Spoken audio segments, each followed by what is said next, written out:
As is. Thank you.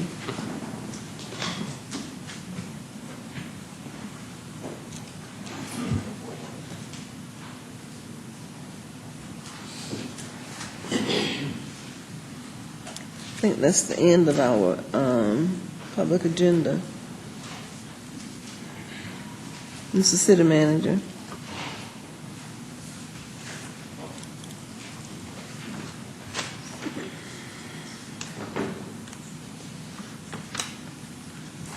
Thank you, Mayor Pro Tem. I've got a few items on my agenda, and then I've got just about three presentations.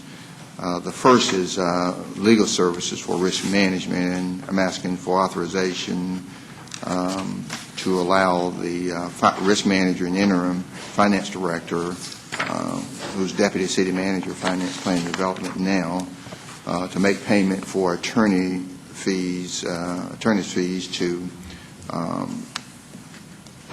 Gartner, Willis, Sweat, and Handelman, and also Moore, Ingram, Johnson, and Steele, which may be incurred for legal services rendered regarding workers' compensation. It's been properly moved and second to approve. This one, just 1 minute. Mr. City Manager, is this just to authorize these folks to be our attorneys of record, if you will? That's correct. Okay. Yes, Thank you. for workers' compensation. Thank you. Any additional questions? All those in favor of that motion say aye.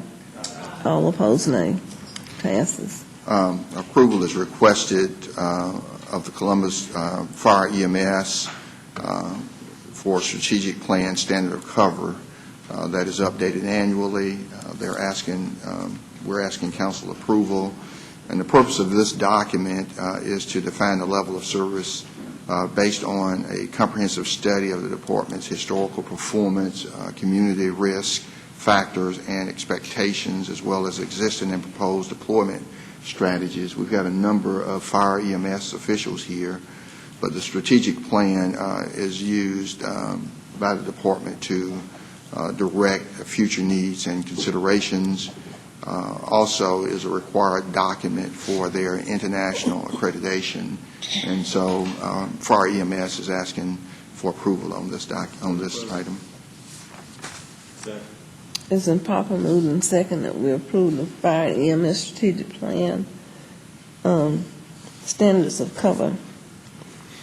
Are there any questions?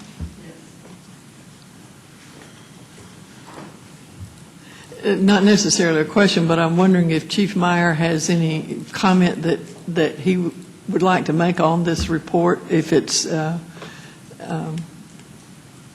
appropriate at this time for him to do that.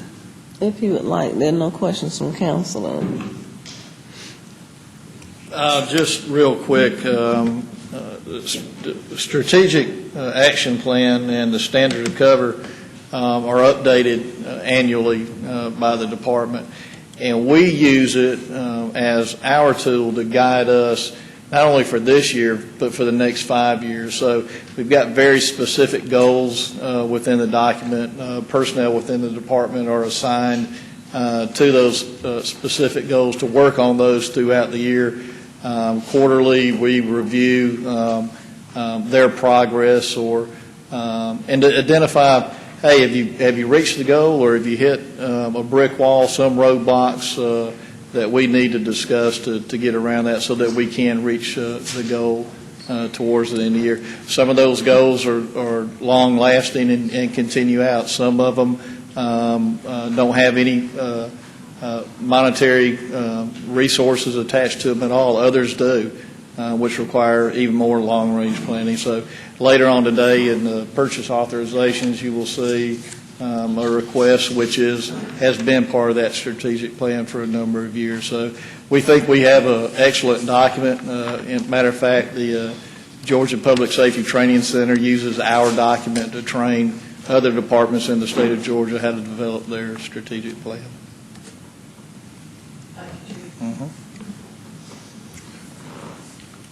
I see no questions. All those in favor of that motion say aye. All those opposed, nay. It passes. Next, I've got the fiscal year 16 public defender contract. This comes before you annually, and we're asking for authorization to enter into an agreement for indigent defense services between Circuit Public Defender's Office of the Chattahoochee Judicial Circuit and Muskogee County. It's a $1,999,347 agreement. A portion of that is Muskogee County, roughly $1.4 million, and then the other jurisdictions in the circuit participate: Chattahoochee, Harris, Marion, Talbot County, Taylor County, for a total of $1,599,059. Asking your approval. It's been properly moved and second that we accept the recommendation on the public defender's contract. All those in favor say aye. Those opposed, nay. Passes. I've got a mental health court grant. It's $10,857. There's no match required for this grant with the Criminal Justice Coordinating Council. Asking your approval. It's been properly moved and second. Any questions? All those in favor of the motion say aye. All opposed, nay. Passes. I've got a resolution. I don't believe Kathy Williams is present, but I've got a resolution. She brought to our attention that there is a considerable amount of money in the state of Georgia that where a portion of it could be used for blight. But the state of Georgia Department of Community Affairs has to petition the Treasury Department to release these funds known as Hardest Hit Fund and allow a portion of those funds, the total allocations, to be used for a Georgia blight elimination program. If we send this resolution to them and other jurisdictions do the same and send in a resolution, that would help to encourage the Department of Community Affairs to petition the Treasury Department to release a portion of these hardest hit funds to support a Georgia blight elimination program. And for Columbus, this would help us to deal with our list of properties there for demolition, but we don't have funds to demo all of those properties. And we've got roughly 120 properties on the demolition list that we just don't have funding to support. And so this is simply a support resolution that we would send to the Department of Community Affairs, and we're asking you to approve this resolution.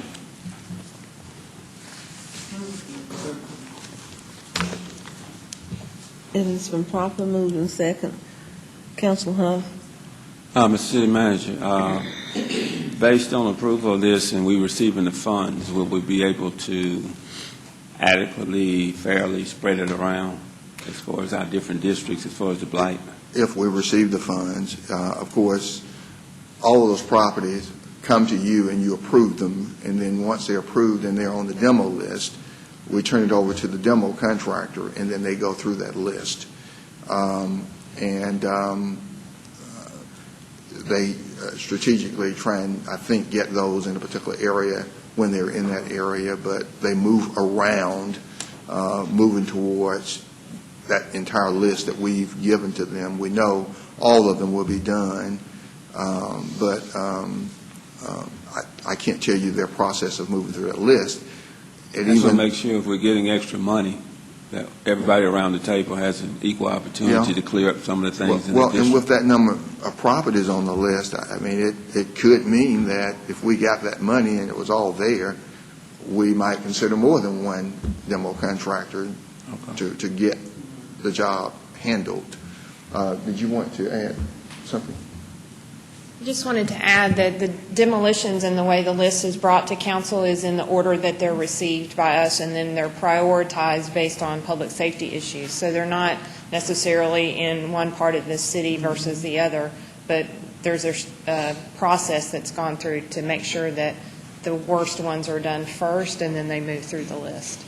Okay. And so I will say, just to make it clear, that this is a support resolution, and the effort is that we will send a resolution in Savannah and Augusta and Albany and Rome, and if they get enough support, knowing that the local commissions, city councilors are interested in this Georgia Blight Elimination Program, that the Department of Community Affairs will then submit to the Treasury Department and ask that some of that money be allowed for a Georgia Blight Elimination Program. So this is a support resolution, not a resolution at this time for funding. I see no more questions. All those in favor of that motion say aye. All those opposed, nay. Think it passes. Okay, I've got a list of purchases. First is a bus shelter annual contract. We're asking for authorization to purchase shelters from Brasco International, Inc. For Metra.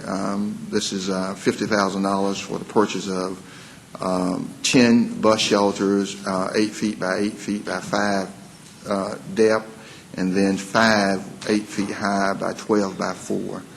And we're asking your approval. These are federal dollars. It's 80-20 money. It's been properly moved and second that we approve the bus shelters and the contract. Any questions? Seeing none, all those in favor of that motion say aye. All those opposed, nay. Passes. Next, I've got Secure Shredding Services. It's an annual contract. It's an RFP, and it's for shredding of paper and other media containing confidential or personal information. It's a shredding service contract on an as-needed basis. It's council's pleasure. Councilor Thomas. I'll second that, but Mr. City Manager, on these that are annual contracts and annual maintenance and that kind of stuff, do you know if any of them, if we have changed the supplier, are these the same suppliers that we've done business with? Do you recall? This company, River Mill Data, do we know? This is a new one, they tell me. The shredding contract is? Yes. Okay. Do you happen to know if any of the others are new contracts? The bus shelter, I can't tell you right off if it's new or previously used contractor. Metra is here, though. I can get the answer to that. That's okay. Yeah. That's okay. The same company for the bus shelters as well. Okay, I see no other questions. All those in, did we have something? Yeah. All those in favor of the motion, please say aye. All those opposed, nay. That passes. Next, I've got a consulting services for employee benefit plan, and I'm going to ask our HR director to come and share a bit of information about this company because it is a new company. You are familiar with Northwestern.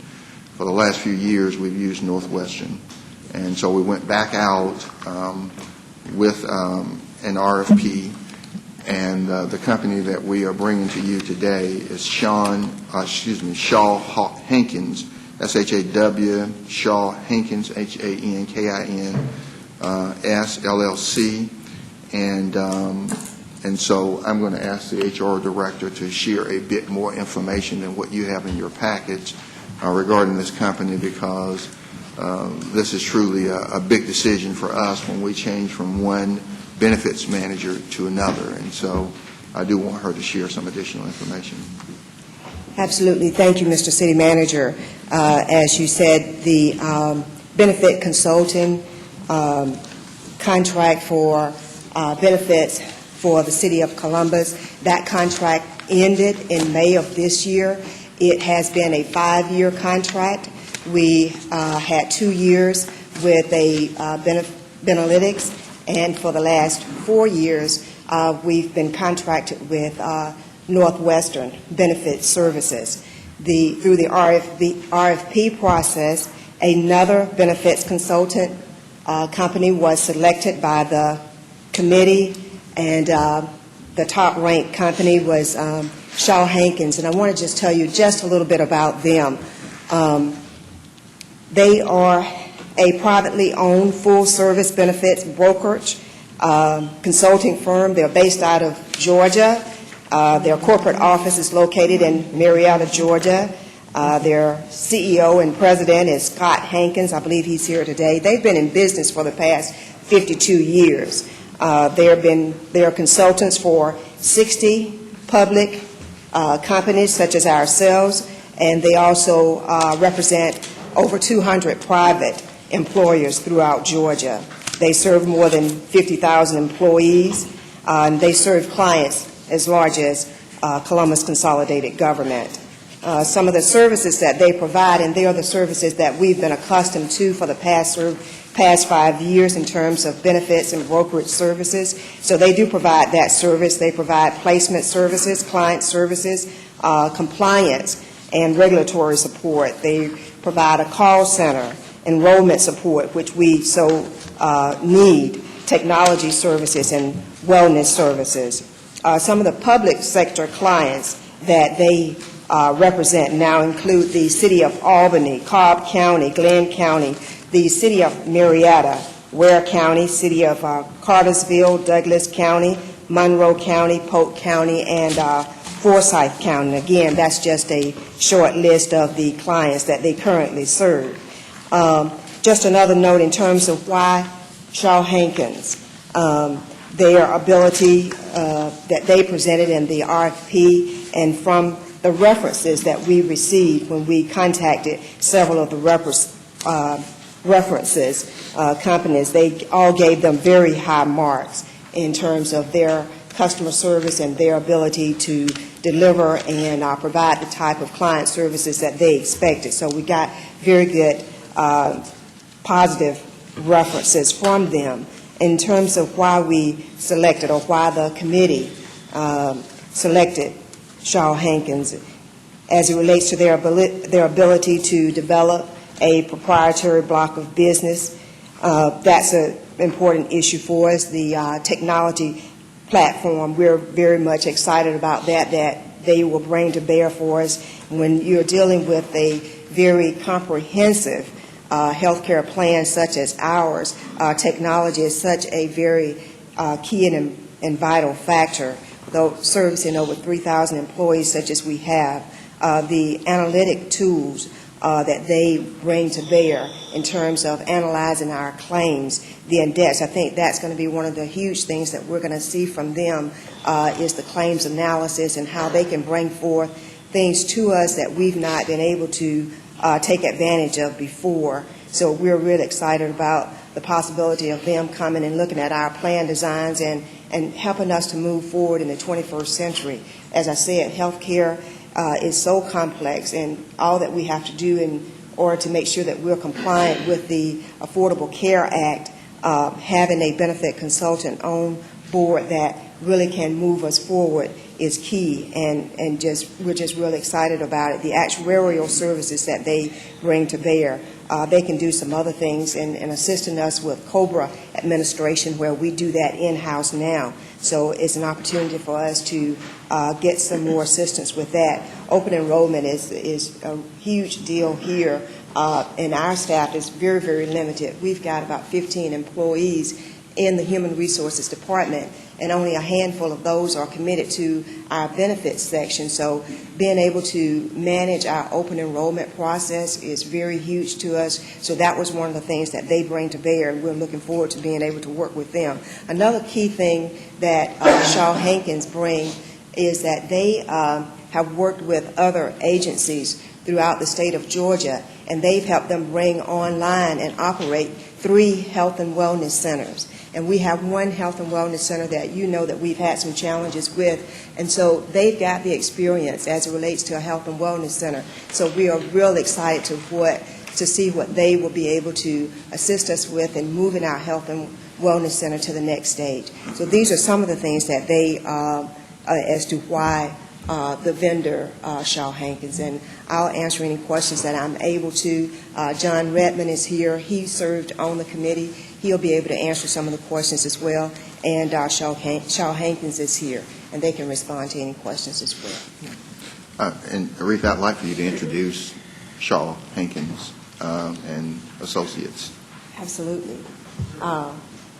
Wes Ross, benefits consultant from Shaw Hankins. Todd Hoover, also a benefits consultant You from get Shaw Hankins. the mic. Katie Gasaway, Rita. business development.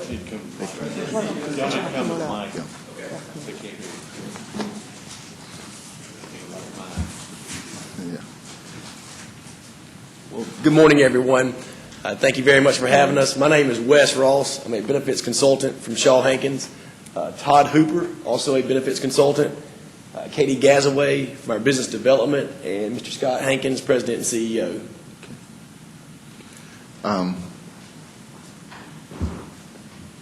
And so, members of council, at this time, I would ask for your approval of Shaw Hankins as our benefits manager, of course, if there are no questions. Sure. It's been properly moved in second. Councilor Allen. Thank you, ma'am. I just wanted to clarify, is this a fee-based arrangement or is this a product-based arrangement? We have the option of allowing it to be a fee-based or commission-based. You may recall with Northwestern, it was commission-based. So that, whether it's a fee-based or a commission, that is something that we expect to work out in the contract. That has not fully been determined yet. So we don't know today what the cost is? Well, Or the yes. cost savings? Yes. Let me share with you. Let's see here. Okay. In terms of their fee, and each vendor presented their fee in the way that they can accept payment, and the way Shaw Hankins presented it, their self-funded medical at $3.85 per employee per month. Councilor Allen, that equates to about $125,000 annually. Dental plan, that's considered a voluntary. It is a voluntary plan, 5%. Employer paid ancillary benefits, these are voluntary benefits, 10%. Employer-paid ancillary benefits, those are basic life that the city provides to the employees, and then there are supplemental insurance that the employee may purchase on their own. That's 15%. And that's very much in line with what the commissions were being charged with Northwestern. And when I say that, let's see if I can. A flat fee, go ahead. I was just going to ask, the percentages you quoted are the commissions on the product if the employee purchases it? That is Okay, that's all I wanted. Okay. I just wanted to clarify which way we were absolutely. headed on the fees. Thank you. Are there any additional questions? Do we have a motion and a second? Yes. Okay. All those in favor of that motion say aye. All those opposed, nay. It passes. And so, Shaw Hankins, Mr. President and CEO, we look forward to working with you. Item D is an annual maintenance for mugshot system contract. It has been properly moved in second. See no questions? All those in favor say aye. All opposed is nay. And the next item on our list is a very expensive item, but it's an item that has been high on the priority that for our IT director, and you've heard him talk about it quite often in his short tenure here. And we're asking your approval to purchase of an upgrade to the mainframe IBM software from Mainline Information Systems, $76,200. And authorize the city manager, of course, to enter into an agreement pertaining to this purchase and the maintenance support. We're asking for your approval. It's council's pleasure. It's been properly moved and second. I see no questions. All those in favor of that motion say aye. All those opposed, nay. Passes. Next, we have a Cisco voice VoIP phone system and core system switch equipment upgrade. Our IT director has talked a lot about this particular item, and so we're asking your approval to purchase, finance, payment of the upgrade to our Cisco VoIP phone system and the core system switch equipment, as well as installation and license maintenance from Cisco Systems Capital, partnering with CPAC for the total amount of $1,031,271.25, would be financed over a 5-year period at $206,254.25. And our first payment would be due October of this year. I've got the IT director here. I'm going to ask him to come around, and since this is $1 million, I'm going to ask him to come around and share a few words with you. Councilman Henderson. Yeah, and if you would, talk a little bit about, I didn't see it in here, and I know you've told us, what we anticipate the ongoing expenses for the license and maintenance would be as well, because that'll have to be accounted for in subsequent budgets. Correct. And in fact, the purchase that I'm bringing forward, it's $1,034,000. It's financed at 0% interest, so I wanted to know that we're really just spreading the cost over a 5-year period. But it's actually for 5 years, and it includes all the software licensing, maintenance for the 5-year period. So during this 5-year period, we won't have any extra cost on that maintenance licensing. What this really is for is our phone systems, is the VoIP. So we're going to upgrade that to the latest version so that we can actually take advantage of all of the features, and that goes with when the John Redmond was up here in allowing us to save money on our phone bill. So that's part of the savings that he estimated. And you say, well, it's $206,000 a year. How does that save money? Well, we actually spend more than that on phones. So we'll actually incrementally save on that. The VoIP system is about $500,000 over 5 years, so it's about $100,000 over a year. And we expect to save this year $144,000 on our phones to $200,000 just this year. So we think that's a good investment. The core switch is what I spoke about. One of my primary concerns is that is what connects every computer to everything. So if it goes out, the city's out. The one we have now is out of maintenance and warranty, and we want to get the latest switch in that has an estimated 10 to 15-year life. This gives us 5 years of that licensing and maintenance completely covered. But then that allows us to connect all the fire stations and other city buildings into the network the way that we had planned to do it. So it's kind of all at once. It is a big $1 million bill, but it is at 0%, and it gets us exactly where we need to be. And it's kind of like we're starting with the infrastructure, which is the base. So we're starting at the data center and the phones, the network structure, and then we'll build out. So this gives me the base to do the other stuff, which is a much less inexpensive to do. So this kind of gives me the core, and it's at least 10 years worth of investment that we'll pay for over 5 years. I see no additional questions. We have a motion. Second. It's been properly moved and second. All those in favor of that motion say aye. All opposed, nay. It passes. And Mayor Pro Tem and Council, our fire EMS people are still here, and I know that you've heard our chief talk about the burn building and the fact that it is no longer safe, and so we're trying to do something about it. And so we're asking your approval. Second. It has been properly moved and second of approval. Chief, do you have anything you want to say briefly?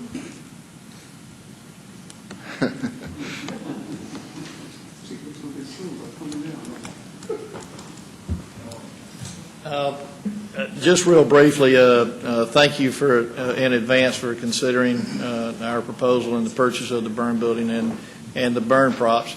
Need to also thank Deputy Chief Greg Lang and our Division Chief of Training, Tim Smith. They put in a lot of hours over the last 12 to 14 months working on this project. And I would also be remiss if I didn't take this opportunity to step back to earlier in the meeting and thank Deputy Chief Mike Higgins for his work as our accreditation manager, which included the strategic plan, which included this burn building as well. So thank you for your support. Councilman Davis. Chief, if you would you highlight, in consideration for the viewing public, would you just highlight the significance of the burn building and the props and all those things as far as it goes with training? A lot of folks, I received a couple calls and they were questioning, a burn building? What's a burn building? Right. You know, y'all are paying for a burn building? Yeah. But would you talk about that just for consideration of the viewing public? Of course. The profession of firefighting is extremely dangerous. In the course of preparing not only new employees that we hire to become certified as Georgia State Certified Firefighters, we're required through the Insurance Services Office to provide 18 hours of live training, burn training at the burn facility.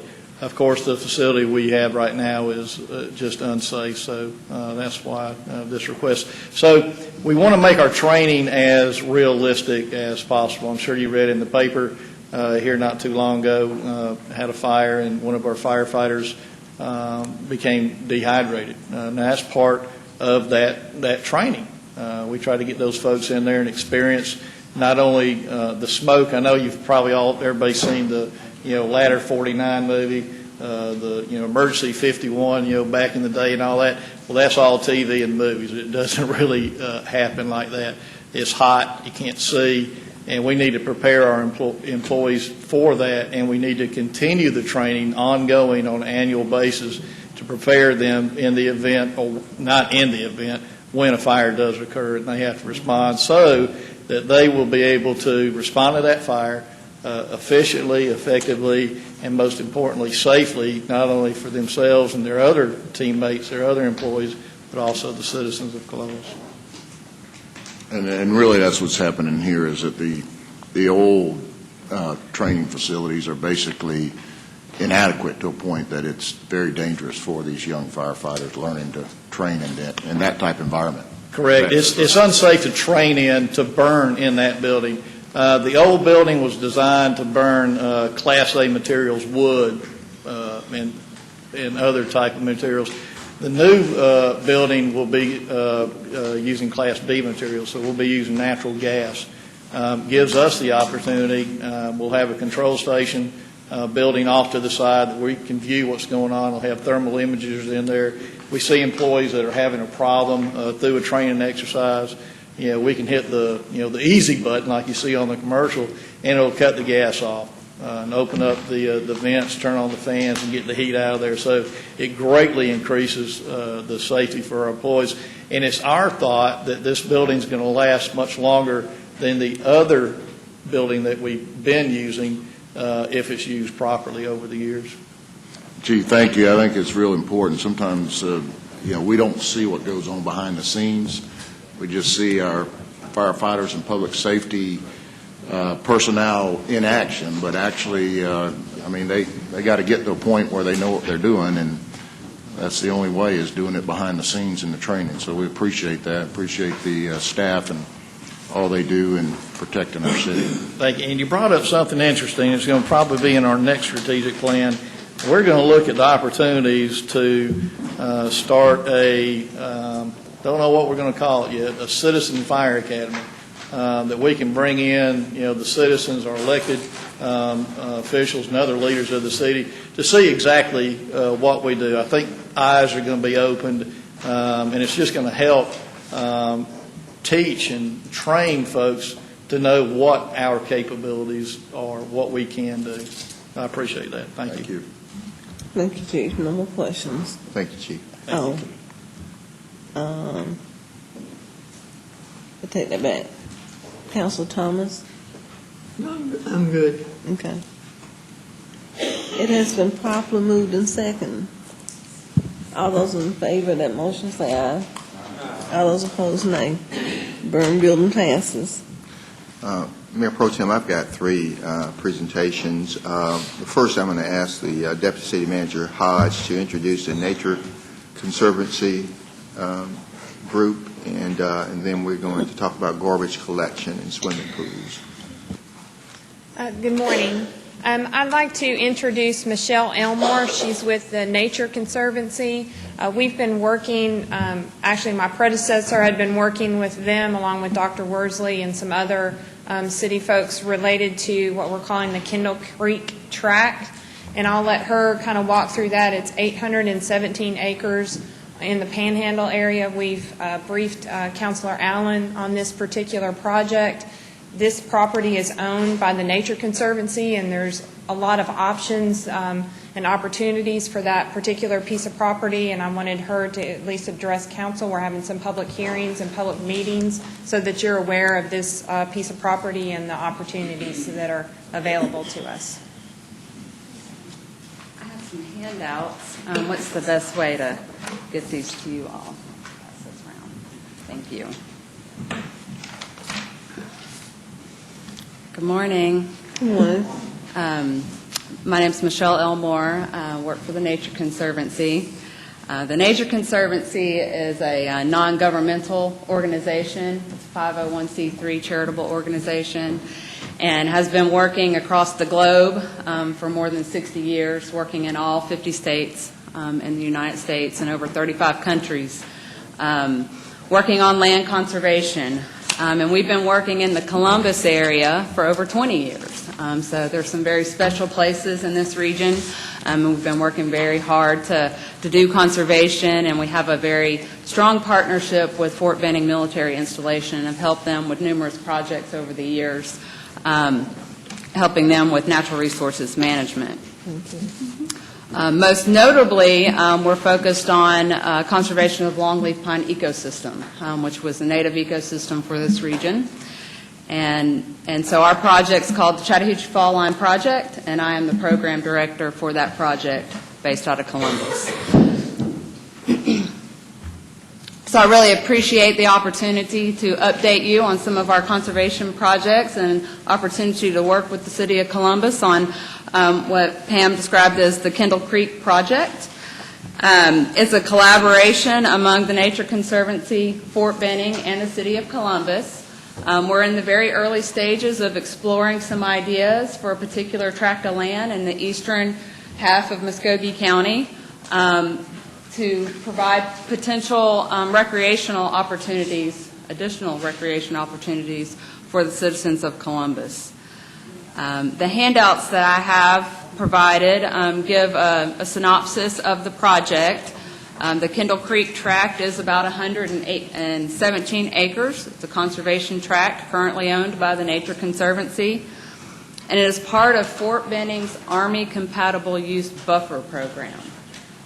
We call it ACUB. We speak in a lot of acronyms, and so I'll continue to use the acronym ACUB for the Army Compatible Use Buffer Program.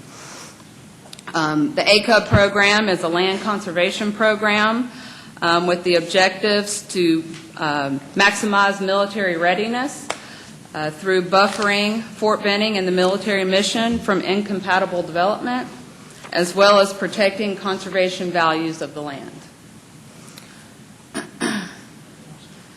The ACUB program allows installations like Fort Benning to work with a partner land trust like the Nature Conservancy to hold land interest and protect the land and buffer the military mission without the Army actually acquiring additional land interest.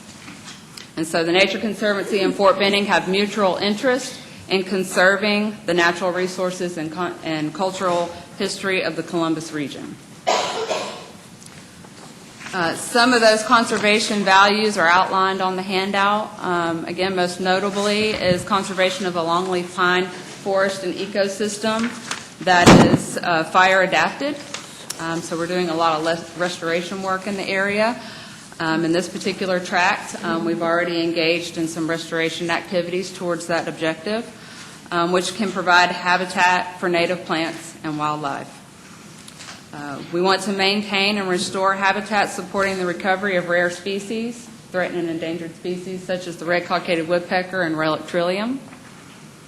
We want to conserve wetlands and riparian areas and incredible rock outcrops that are characteristic of the landscape along the fall line in Columbus. And we want to demonstrate that well-planned public recreation can be managed and sustained in perpetuity and is compatible with these conservation objectives. So to that end, the Nature Conservancy and Fort Benning seek to establish a long-term conservation ownership for this Kendall Creek tract. And I'll refer you to some maps that I've provided. The first map is a larger scale map that shows Fort Benning military installation and Columbus, Georgia. And to the north and east areas of the installation is where we've done most of our land conservation work, primarily in Marion and Talbot counties, but the Kendall Creek tract is located in Muskogee County. We've protected through fee simple acquisitions and permanent conservation easements over 27,000 acres as part of the ACUB program. On this map, the Kendall Creek tract is highlighted in a red outline. So you can see it's in the eastern panhandle of Muskogee County. The second map is just a zoom in of that tract. So you can see the creeks that flow through the tract.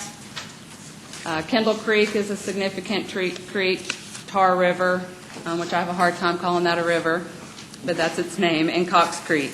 All flow through the tract and provide very interesting riparian and lowland areas in conjunction with the upland areas. I have provided, and won't go into too much more detail of the ACUB program. I do have an overview of that program, should you want to read a little bit more, and some contact information for my colleague Brant Slay, who works on the program, and our contact at Fort Benning Military Installation, Pete Swidrick. His contact information is on there.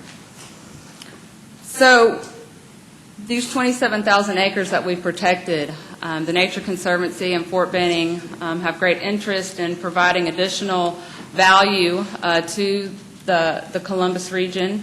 And we have a project that we've had some really good success with that we call the Chattahoochee Fall Line Wildlife Management Area.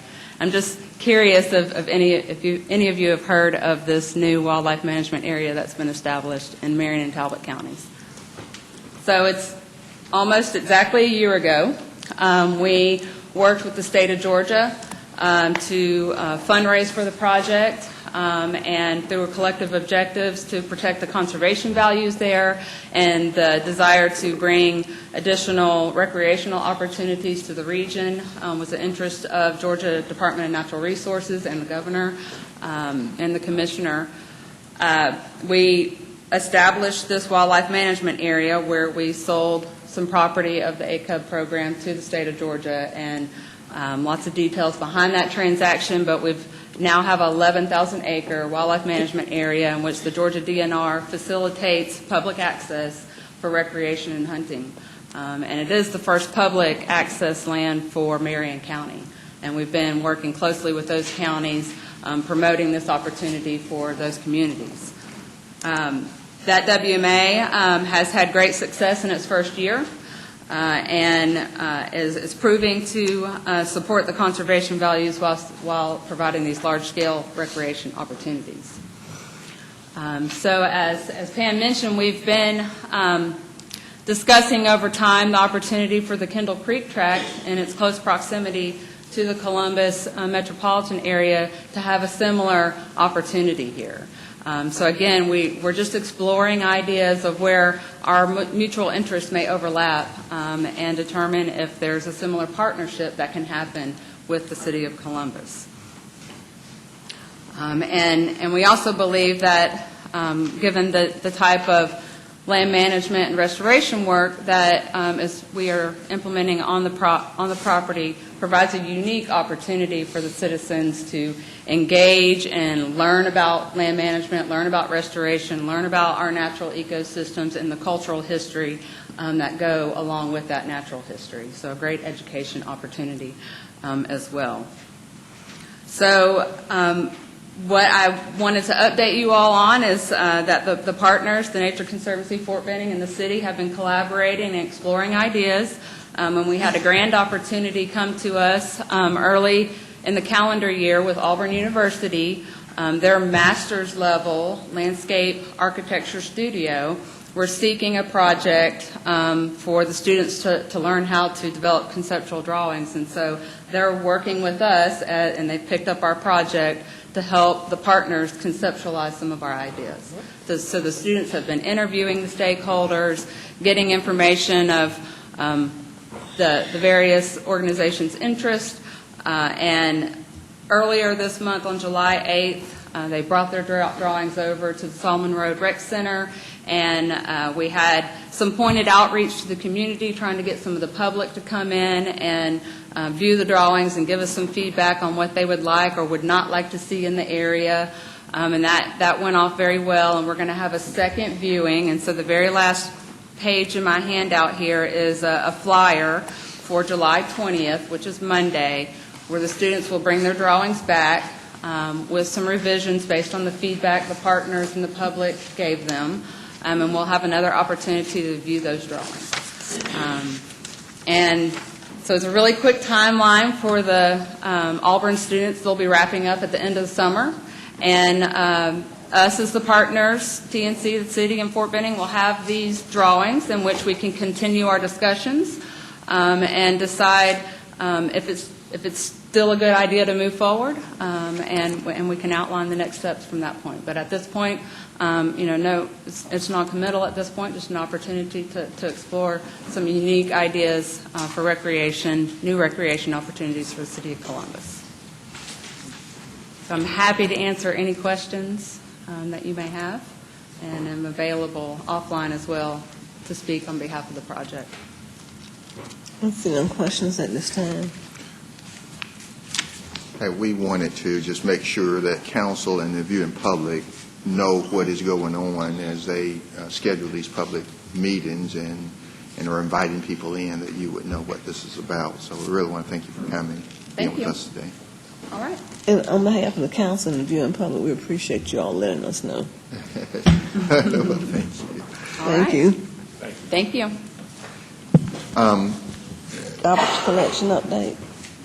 Garbage collection update. Yes, I've got Pat Biegler here, and I've got Dr. Worsley here, who's going to follow her to talk about swimming pools. Okay. Because over the holiday, we had some communication issues, communication breakdown with garbage collection, and I thought it would be better to have staff come here and talk to council and the viewing public and answer any questions so that we will fix this going forward, that we will not have a similar breakdown in the future. This was a holiday that fell on a Friday, which is somewhat unusual to us because most of our holidays are on Monday. But I thought they needed to come before you and talk about the confusion, the communication breakdown, and then, of course, Dr. Worsley will follow her to talk about the issues that we've had with swimming pools at Double Churches and at the Aquatic Center. So with that, Pat Biegler, Director Biegler, is going to come on garbage collection. Good morning. Good morning. Been a rough couple of weeks here.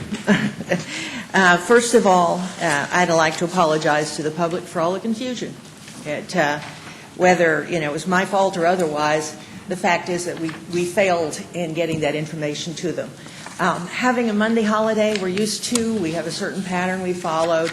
But the real big difference between Monday and Friday, of course, is you put it out on Monday. If we don't pick it up, you leave it for the next day and we come pick it up. When you're advancing days instead of retreating, it is obviously necessary for us to do a much more substantial and robust education process for the public. And I can tell you that will be happening in the future. We have been working with Lisa, Mike King, and others to put together a program that will allow us to notify the public well in advance. In addition to that, of course, we're approaching the change and to 1 day a week, which is also going to change how we handle holidays. And we will be handling all the holidays now. So we also have developed a very robust program for notification on one day a week, and we will utilize pretty much that same procedure for all of the holidays to make sure we get notice out very promptly, but in a lot more ways than we have in the past. For one day a week, which will be beginning during the week of 14 September, we will be putting out word in advance, 60 days, 30 days, 15 days, with email and Facebook blasts. We are putting flyers into the water bills. Those have already been printed, 60,000 of them, and delivered to the waterworks. They will begin sending those out on August. And we'll be sending them out to all the customers through the month of August. We will be putting boards in the lobbies of all the major city buildings. We will be putting boards on some of the metro buses where space is available, so that the public will get to see that from a lot of different perspectives. I've been already interviewing on CCGTV, and I will continue to do that. I will be also going on other of the TV shows and working more closely with the print media on this. We have some 50 organizations we've preliminarily identified that will get those email blasts and Facebook blasts at 60 days, 30 days, and 15 days. And we'll keep adding to that as we think of more organizations who might be able to help us get the word out. We'll do the same thing with the holidays once we've sorted that out. Labor Day is a Monday holiday, so that's a pretty standard procedure for us and for the citizens. But when we get beyond that, we're going to have some midweek, and then, of course, we're going to have Thursday, Friday holidays for Thanksgiving, Christmas, and we want to make sure that the public has adequate information. So, any questions about one day per week or that notification we're going to be doing? If you have any ideas, please let me know. I will make sure we add it to the list and do everything we can. Okay, I have a question. You know the notification system we get that calls us about different things, could that be used also? It can.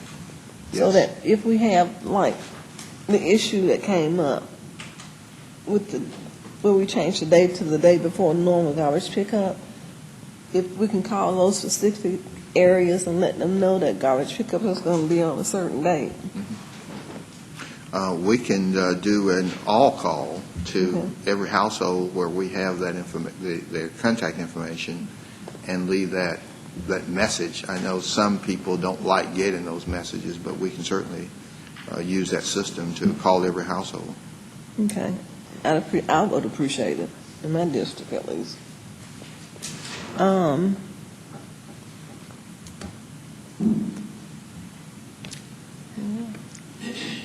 If there are no additional questions, I had... There's some more questions. Oh, I'm just sorry. trying to see My who's apologies. next.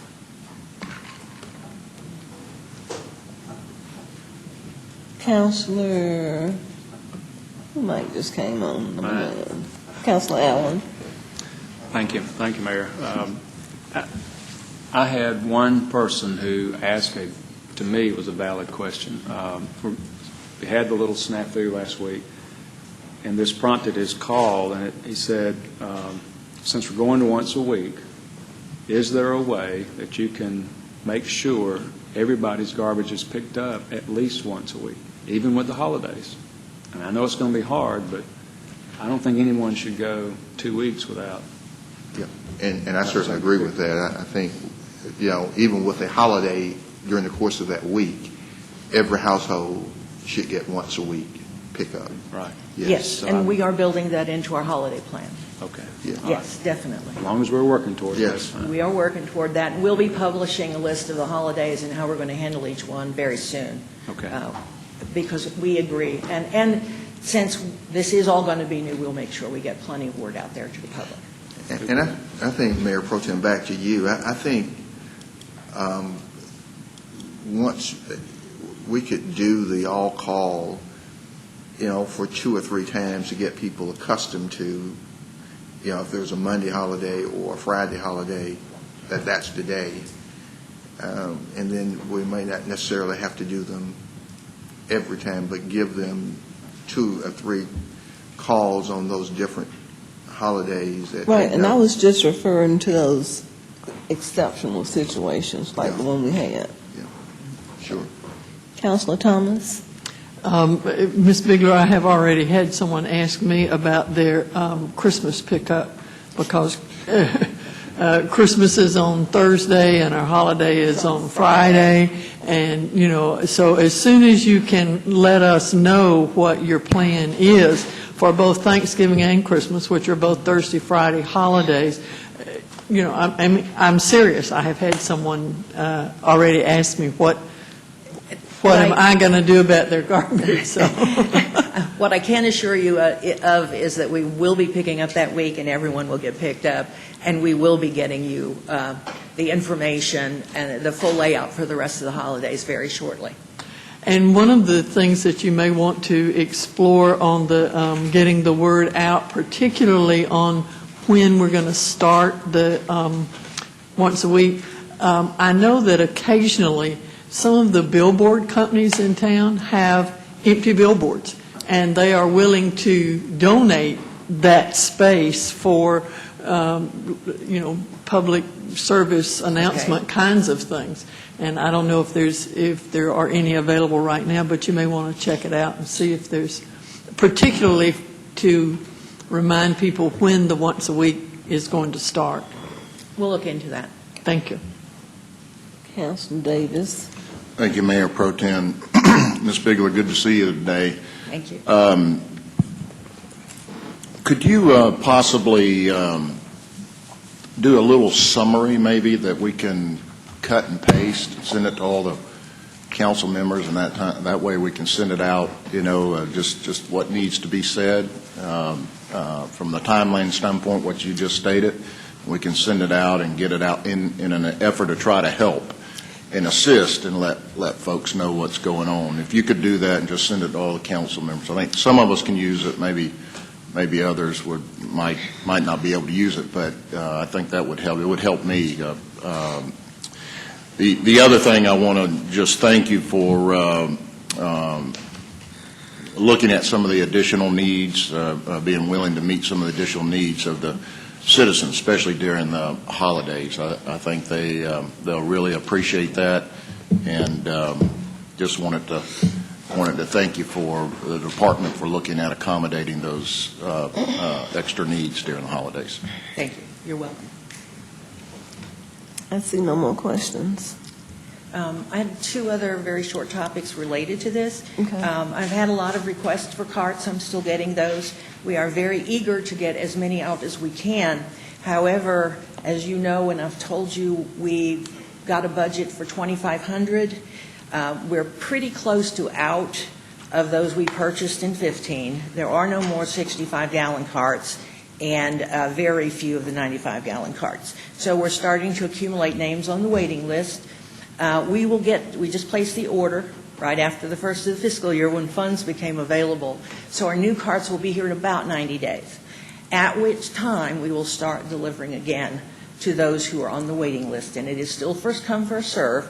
So if folks are interested, please encourage them to call 311 and say that they would like a cart, but also remind them that the order is going to take a little while, so they'll need to be patient. And then we'll have several hundred to deliver, and we'll have to get those out as quickly as we can. And we don't have additional staff for that delivery, so it may take a little time, and please be patient. To follow on to that, late yesterday, Pat, in reference to that, if they can pick them up, can they make arrangements to come pick them up? we kept a few aside for sale since we've been requested No, to I mean have. those that you would normally be delivering. If Yes, that they person can. has a truck. They can if they call in advance and they're on the waiting list. Mm-hmm. And we have one available for them. We'll be happy to turn them over to them there. Thank you. And again, they can call 311 and maybe we can arrange that. Okay. Yesterday late, I got the statistics for the recycling center and haven't had a chance to do anything. And even Pam hasn't seen all these numbers yet. So I'm not going to officially give it to you, but I'm going to officially give it to you because the news is so good. Last year in FY15, we went from to over 10,000, almost 10,500 tons. 2 years ago, we had 2,000 tons go through our plant. So we have had over 10,000 tons. Now, part of that is the regional recycling that Pratt is bringing in as part of their contract that we're being paid for, and part of it is our own internal, this is what our residents are recycling. And our residents recycling went from 2,000 to 3,300 tons, and this year 4,400 tons. So we are well more than doubled what we had before. And we've added Fort Benning, and we collected 377 tons for a partial year this year.